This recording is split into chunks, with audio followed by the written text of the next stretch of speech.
नमस्कार साथियों, OP classes में आप सभी का एक बार पुनः स्वागत है। आज हम मौलिक अधिकारों से संबंधित जितने भी प्रकार के प्रश्न पूछे गए हैं उन सभी को इस क्लास में देखेंगे। तो चलिए शुरू करते हैं और देखते हैं आज का पहला प्रश्न। पहला प्रश्न है, निम्नलिखित में से कौन सा कारक किसी उदार लोकतंत्र में स्वतंत्रता की सर्वोत्तम सुरक्षा को नियत करता है?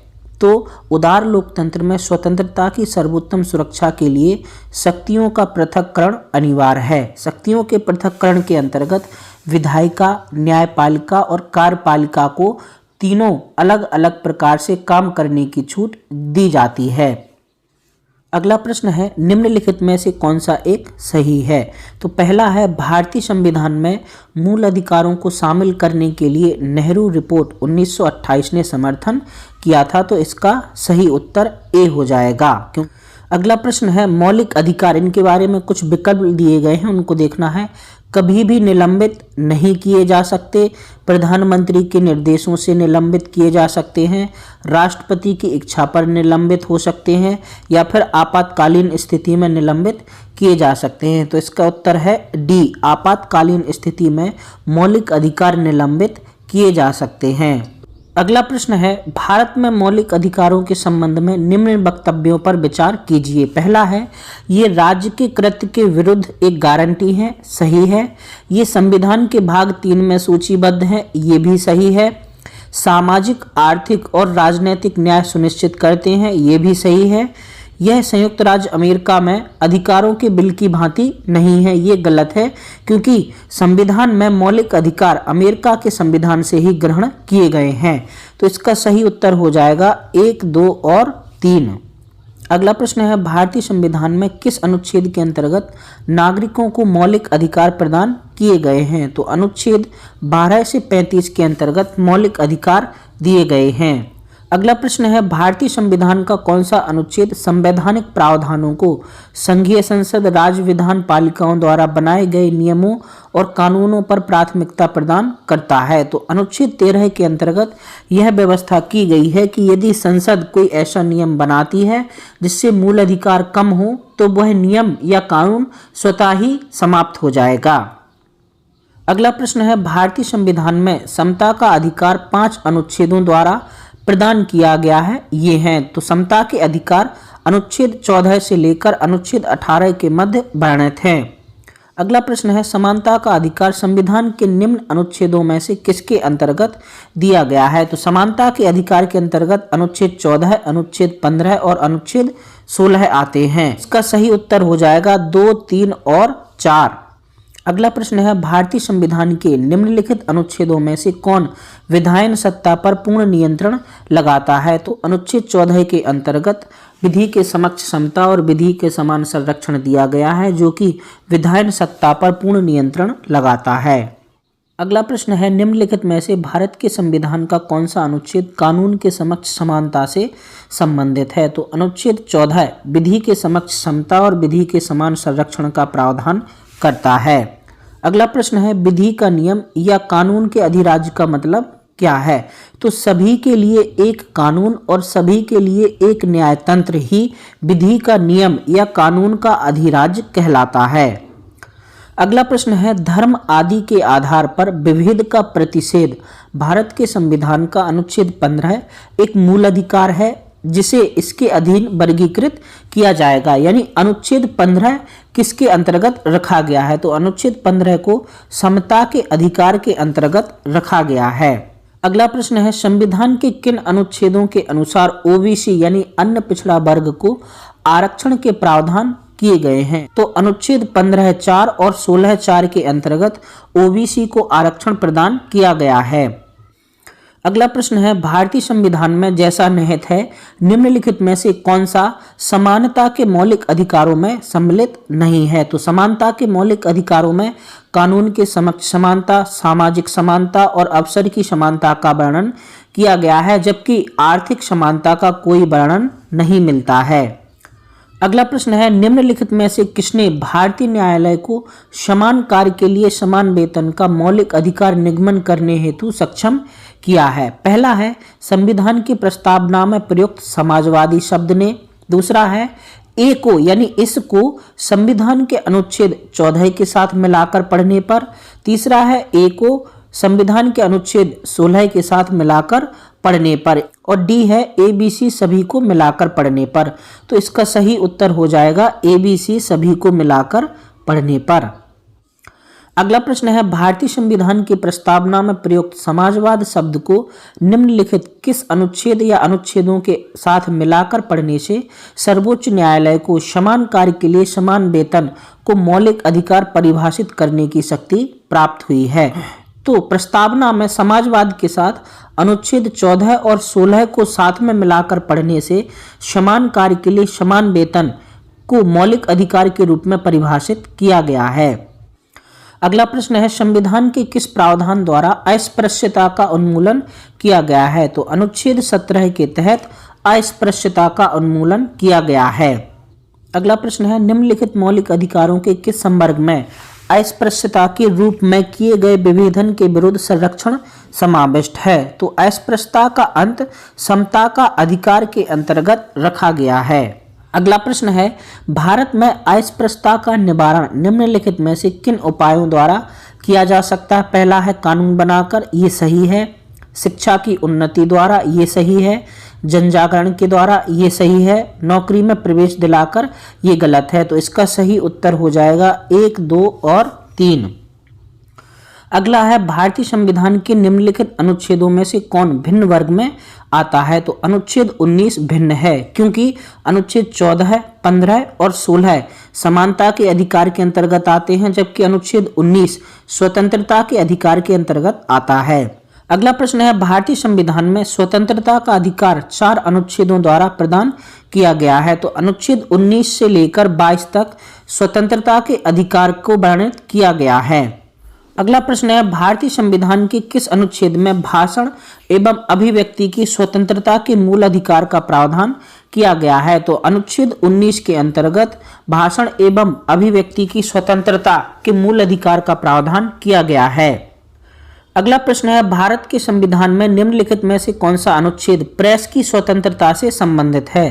तो अनुच्छेद 19 का 1 का प्रेस की स्वतंत्रता से संबंधित है। अगला प्रश्न है, भारत का संविधान स्पष्टतः प्रेस की आजादी की व्यवस्था नहीं करता है, किंतु यह आजादी अंतर्निहित है। उस अनुच्छेद को बताना है।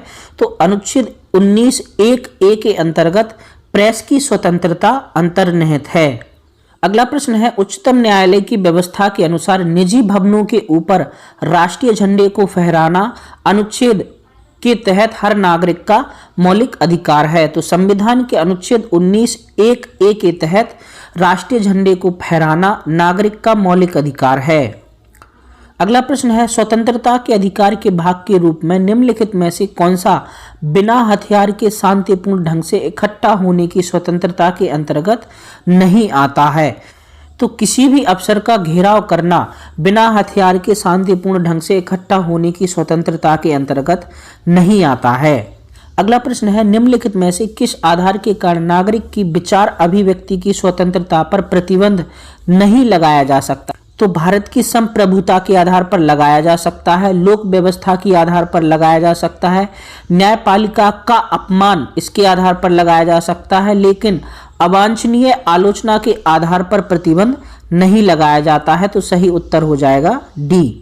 अगला प्रश्न है, भारतीय गणराज्य के संविधान का कौन सा अनुच्छेद व्यक्ति की प्राण एवं दैहिक स्वतंत्रता के संरक्षण से संबंधित है? तो अनुच्छेद 21 व्यक्ति के प्राण एवं दैहिक स्वतंत्रता से संबंधित है। अगला प्रश्न है, भारतीय संविधान के किस अनुच्छेद में विधि की सम्यक प्रक्रिया के सिद्धांत को शामिल किया गया है? तो अनुच्छेद 21 में विधि की सम्यक प्रक्रिया को शामिल किया गया है।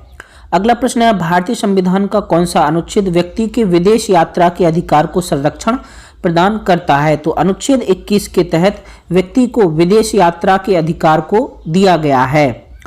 अगला प्रश्न है, निम्नांकित में से किन्हें सर्वोच्च न्यायालय ने मौलिक अधिकार के रूप में मान्यता दी है? तो आवास के अधिकार को सही है, विदेश यात्रा के अधिकार को सही है, समान कार्य के लिए समान वेतन के अधिकार को सही है। यानी इसका सही उत्तर हो जाएगा 1, 2 और 3।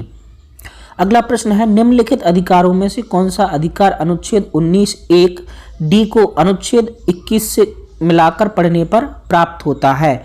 तो एकांतता का अधिकार यह 19(1)(d) को अनुच्छेद 21 के साथ मिलाकर पढ़ने पर प्राप्त होता है।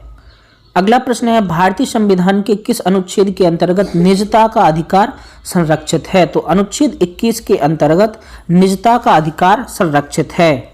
अगला प्रश्न है, भारत के संविधान का कौन सा अनुच्छेद अपनी पसंद के व्यक्ति से विवाह करने के किसी व्यक्ति के अधिकार को संरक्षण देता है? तो अनुच्छेद 21 के तहत अपनी पसंद के व्यक्ति से विवाह करने के किसी व्यक्ति के अधिकार को संरक्षण देता है। निम्न में से कौन सा अधिकार राष्ट्रीय आपात तक में भी समाप्त या सीमित नहीं किया जा सकता है? तो व्यक्तिगत स्वतंत्रता और जीवन का अधिकार यानी अनुच्छेद 20 और 21 राष्ट्रीय आपातकाल में भी निलंबित नहीं होता है। अगला प्रश्न है, उच्चतम न्यायालय के किस मामले के निर्णय के कारण संविधान के अनुच्छेद 21 के कार्यक्षेत्र का विस्तार किया गया और शिक्षा के अधिकार को उसमें सम्मिलित कर लिया गया था? तो उन्नी कृष्णन बनाम आंध्र प्रदेश के वाद में सुप्रीम कोर्ट ने अपने निर्णय में अनुच्छेद 21 के कार्यक्षेत्र का विस्तार करके शिक्षा के अधिकार को उसमें शामिल किया था।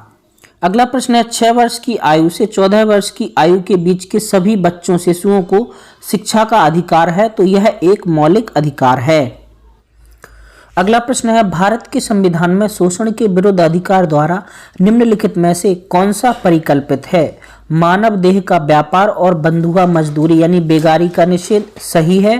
अस्पृश्यता उन्मूलन नहीं, क्योंकि ये अनुच्छेद 17 में आता है। इसके अलावा अल्पसंख्यकों के हितों का सुरक्षा ये भी इसमें नहीं है। कारखानों और खदानों में बच्चों के नियोजन का निषेध ये भी इसमें आता है, यानी इसका सही उत्तर है 1 और 4। अगला प्रश्न है, भारतीय संविधान का कौन सा अनुच्छेद बच्चों के शोषण के विरुद्ध मौलिक अधिकार से संबंधित है? तो अनुच्छेद 24 बच्चों के शोषण के विरुद्ध अधिकार के मौलिक अधिकार से संबंधित है। अगला प्रश्न है, संविधान का कौन सा अनुच्छेद दोष सिद्धि के संबंध में अभियुक्तों को दोहरे दंड एवं स्व अभिशंसन से संरक्षण प्रदान करता है? तो अनुच्छेद 20 के तहत दोष सिद्धि के संबंध में अभियुक्तों को दोहरे दंड एवं स्व अभिशंसन से संरक्षण प्रदान करता है। किसी अपराध के अभियुक्त को स्वयं अपने विरुद्ध गवाह बनाने के लिए बाध्य नहीं किया जा सकता है। भारतीय संविधान के किस अनुच्छेद में यह प्रावधान किया गया है? तो अनुच्छेद 20 के 3 में यह प्रावधान किया गया है कि कोई भी अभियुक्त स्वयं अपने खिलाफ गवाही नहीं दे सकता है। अगला प्रश्न है, किसी व्यक्ति को एक ही अपराध के लिए एक बार से अधिक अभियोजित और दंडित नहीं किया जाएगा।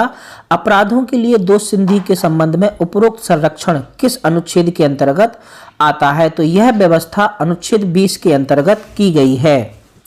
अगला प्रश्न है, बंदी बनाए गए व्यक्ति के मौलिक अधिकारों की रक्षा किस अनुच्छेद से प्रदत्त है? तो अनुच्छेद 22 के अंतर्गत बंदी बनाए गए व्यक्ति के मौलिक अधिकारों की रक्षा की जाती है। अगला प्रश्न है, प्रत्यक्ष बंदीकरण अधिनियम के अंतर्गत एक व्यक्ति बिना मुकदमा चलाए बंदी बनाया जा सकता है। तो 3 माह के लिए एक व्यक्ति बंदी प्रत्यक्षीकरण अधिनियम के अंतर्गत बिना मुकदमे चलाए बंदी बनाया जा सकता है। अगला प्रश्न है, धार्मिक स्वतंत्रता के अधिकार के प्रावधान के अंतर्गत सम्मिलित है। धर्म का प्रचार करना सही है। सिखों को कृपाण धारण करने एवं रखने का अधिकार ये भी सही है। राज्यों को समाज सुधारक विधि निर्माण का अधिकार देना ये भी सही है। धार्मिक निकायों को लोगों का धर्म परिवर्तन कराने का अधिकार ये इसमें शामिल नहीं है। तो इसका सही उत्तर हो जाएगा 1। अगला प्रश्न है, संविधान के किस अनुच्छेद के अंतर्गत सिखों द्वारा कृपाण धारण करना धार्मिक स्वतंत्रता का अंग माना जाता है? तो अनुच्छेद 25 के तहत सिखों को कृपाण रखने का अधिकार दिया गया है। अगला प्रश्न है, भारतीय संविधान का अनुच्छेद 25 का संबंध है? तो अनुच्छेद 25 का संबंध धर्म की स्वतंत्रता से है।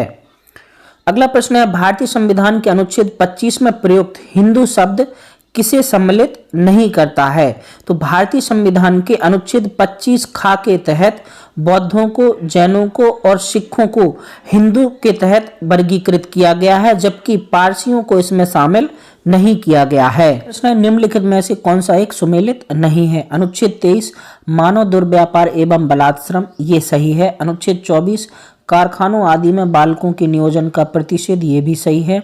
अनुच्छेद 26 धार्मिक कार्यों के प्रबंध की स्वतंत्रता, ये भी सही है। अनुच्छेद 29 शिक्षण संस्थानों की स्थापना और प्रशासन करने का अल्पसंख्यक वर्गों का अधिकार, तो ये गलत है क्योंकि अनुच्छेद 29 के तहत अल्पसंख्यक वर्गों के हितों का संरक्षण, ये बात कही गई है।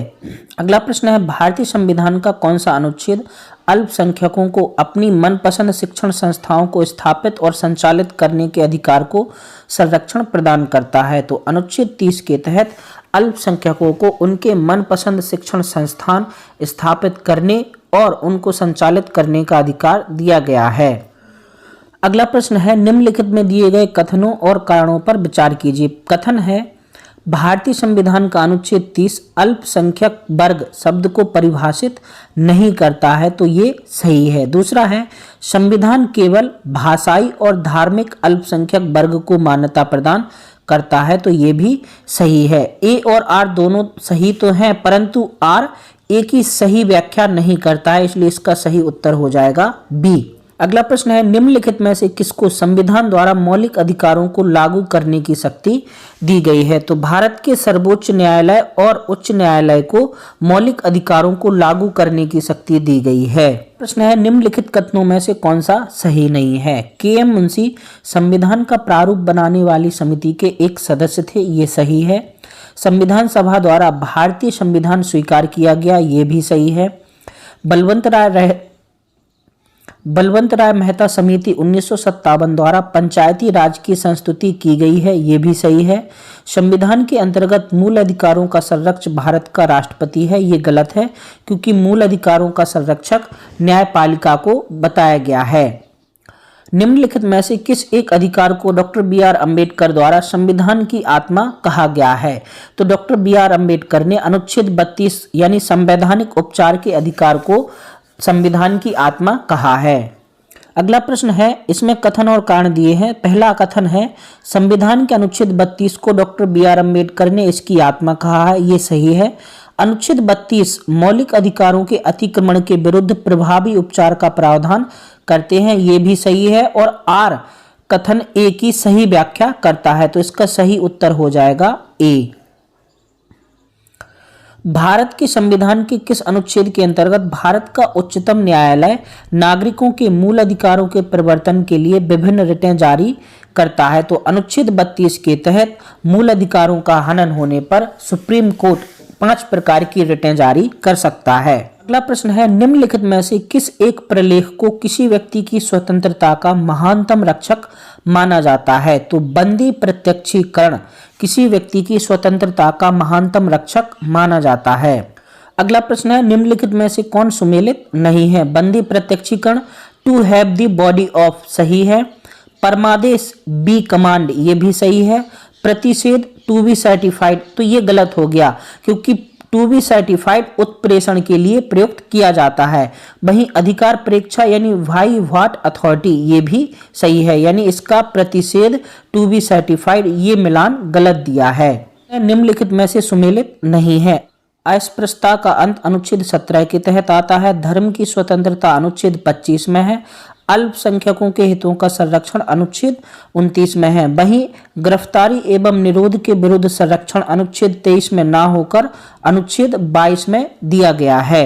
निम्नलिखित में से किस एक वाद ने भारतीय संविधान के मूल संरचना के सिद्धांत की रूपरेखा प्रतिपादित की थी? तो केशवानंद भारती बनाम केरल राजवाद ने भारतीय संविधान के मूल संरचना के सिद्धांत की रूपरेखा प्रतिपादित की थी। अगला प्रश्न है, संपत्ति का अधिकार है? तो संपत्ति का अधिकार एक वैधानिक अधिकार और कानूनी अधिकार है, यानी सी और डी इसके सही उत्तर हो जाएंगे।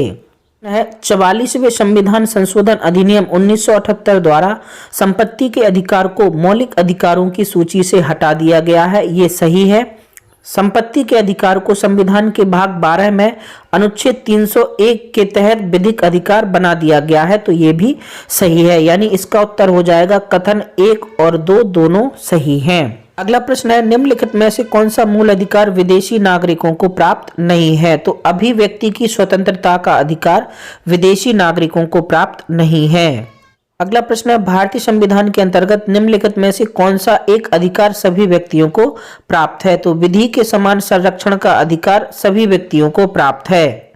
अगला प्रश्न है, बंधुआ मजदूर उन्मूलन अधिनियम संसद ने कब पारित किया था? तो संसद ने वर्ष 1976 में बंधुआ मजदूर उन्मूलन अधिनियम पारित किया था। आज के लिए इतना ही। आज हमने मौलिक अधिकार से संबंधित सभी वे प्रश्न देखे जो कभी ना कभी किसी परीक्षा में पूछे गए थे। ये सभी प्रश्न आपके लिए बहुत महत्वपूर्ण है।